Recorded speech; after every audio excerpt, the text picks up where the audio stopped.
minute. Something ain't right.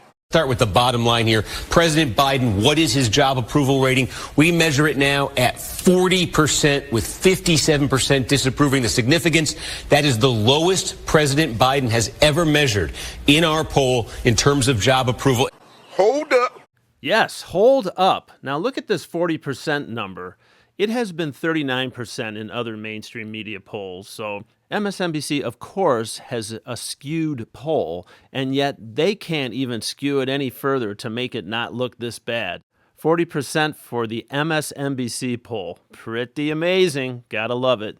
Imagine what it really is. And just look at the sea change from the start of this year. Remember, early this year, Democrats coming off a strong 2022 midterm. He was almost even. Now he's 17 points underwater on this question. Significant dip there, Steve. It is, and you can actually, if you take a look here by party, I think it's significant for two reasons. One, independents, obviously, more than 2-1 disapprove. You don't want to be there as an incumbent president. Wait a minute. I know I keep saying this, but it's going to come down to the independents, so it's looking good. But I think equally significant, no surprise, 7% of Republicans approve of Joe Biden's job performance, but 3 times as many Democrats, 21%, that's more than 1 in 5, say they disapprove. You need much more unified support in your own party if you're going to have a successful re-election campaign.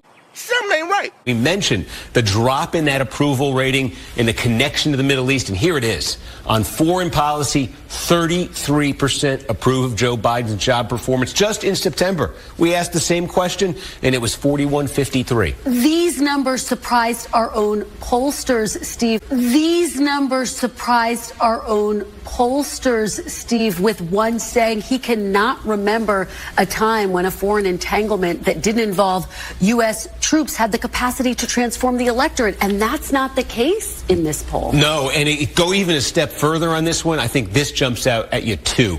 Overall, this is the handling of the Israel-Hamas war. And again, it kind of measures overall up with Biden's foreign policy approval. But look at this. Among the oldest group of voters, 65 plus, there's a majority who approve of how Biden is handling this. That's plus 12. Look at the youngest group of voters. 20 approve, 70% disapprove. He is 50 points underwater with the youngest group of voters. That is a 62-point net swing between youngest and oldest on this topic of Israel and Hamas. And it's a critical group of voters that he needs in order to win re-election, that's for sure.